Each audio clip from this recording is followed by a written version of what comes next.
छत्रपती शिवाजी महाराजांचे वडील शहाजी महाराज यांनी इसवी सन 1642 मध्ये छत्रपती शिवाजी महाराजांना पुणे जहागीर भेट केली आणि छत्रपती शिवाजी महाराजांच्या आई राजमाता जिजाऊ आणि छत्रपती शिवाजी महाराज या दोघांना पुणे परगणा सांभाळण्यासाठी ही जहागिरी दिली आणि देत असताना त्यांनी छत्रपती शिवाजी महाराजांच्या हाती स्वतंत्र अशी राजमुद्रा आणि भगवा ध्वज सुपूर्त केला। साथियो, हा ध्वज आणि राजमुद्रा सुपूर्त करताना त्या राजमुद्रेवर काय लिहिलेलं होतं हे जास्त महत्त्वाचं आहे। ती राजमुद्रा अशी लिहिलेली होती, प्रतिपच्चंद्र लेखेव वर्धिष्णु विश्ववंदिता शहासुनो शिवसय्या मुद्रा भद्राय राजते। ह्या राजमुद्रेवर प्रतिदिन चंद्राच्या कलेप्रमाणे जे परिवर्तन होत जाते हा जो उल्लेख आहे, हा उल्लेख जास्त महत्त्वाचा आहे। कारण प्रतिदिन चंद्राच्या प्रमाणे परिवर्तन होत होत जेव्हा चंद्र पूर्ण रूप धारण करतो तेव्हा सर्व विश्व त्याला वंदन करते आणि अशा पद्धतीची राजमुद्रा कुणाची आहे तर शहासुनो म्हणजे शहाचा मुलगा म्हणजे शहाजीचा जो मुलगा शिवाजी आहे त्याची ही राजमुद्रा आहे। प्रतिदिन चंद्राच्या कलेप्रमाणे वाढत जाणारा म्हणजे वृद्धी होत जाणारा आणि एके दिवशी परिपूर्ण आकार प्राप्त करणं आणि त्या चंद्राला वंदन करणं ही जी परंपरा आहे ही बुद्धिझमशी संबंधित परंपरा आहे।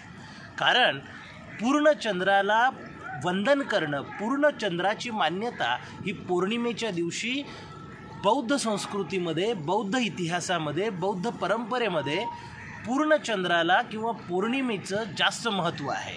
आणि हे पौर्णिमेचं महत्त्व छत्रपती शिवाजी महाराजांचे वडील शहाजी महाराज यांना माहीत असणं हा एक संयोग मात्र नाही आहे, ही परंपरेची एक मांदियाळी आहे। साथियो, छत्रपती शिवाजी महाराजांच्या ह्या मुद्रेमध्ये ही चंद्राच्या संदर्भातली माहिती, कारण बौद्ध परंपरेच्या व्यतिरिक्त कोणत्याही ब्राह्मणी परंपरेमध्ये पूर्ण चंद्राला वंदन करण्याचा कोणताही इतिहास किंवा परंपरा अवेलेबल नाही आहे।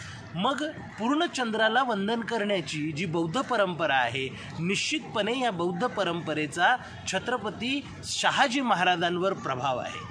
दुसरी महत्त्वाची गोष्ट, शहाजी महाराजांचं जे नाव आहे शाहसुनो, शाह हा जो शब्द आहे हा इस्लामी भाषेचा शब्द नाही। आपल्याला बरेच लोकांना वाटू शकतं की हा मुसलमान भाषेचा शब्द आहे, उर्दू भाषेचा शब्द आहे, अरबी भाषेचा शब्द आहे, परंतु शाह या शब्दाचा खरा अर्थ हा शाह शब्द वास्तवामध्ये बौद्ध शब्द आहे। धम्मराज्य स्थापन करणारा जो राजा असतो त्याला शाह म्हटलं जातं। कुशाण राजे आपल्या नावासमोर बौद्ध राजे होते कुशाण, आणि हे कुशाण राजे आपल्या नावासोबत शाह हा शब्द लावायचे आणि शाह हा शब्द बौद्ध परंपरेशी संबंधित आहे। त्यामुळे छत्रपती शिवाजी महाराजांच्या वडिलांवर बौद्ध विचारांचा आणि बौद्ध परंपरेचा सर्वात जास्त प्रभाव होता आणि म्हणून राजमुद्रा ही देखील बुद्धिझमशी संबंधित आहे। भगवा झेंडा हा सुद्धा भगवान बुद्धाशी संबंधित आहे आणि छत्रपती शिवाजी महाराजांच्या वडिलांचं नाव शहाजी, हे शाहसुद्धा धम्मराज्य स्थापन करणाऱ्या धम्मराजाचं नाव आहे। या ठिकाणी ही माहिती अत्यंत महत्त्वाची आहे। धन्यवाद।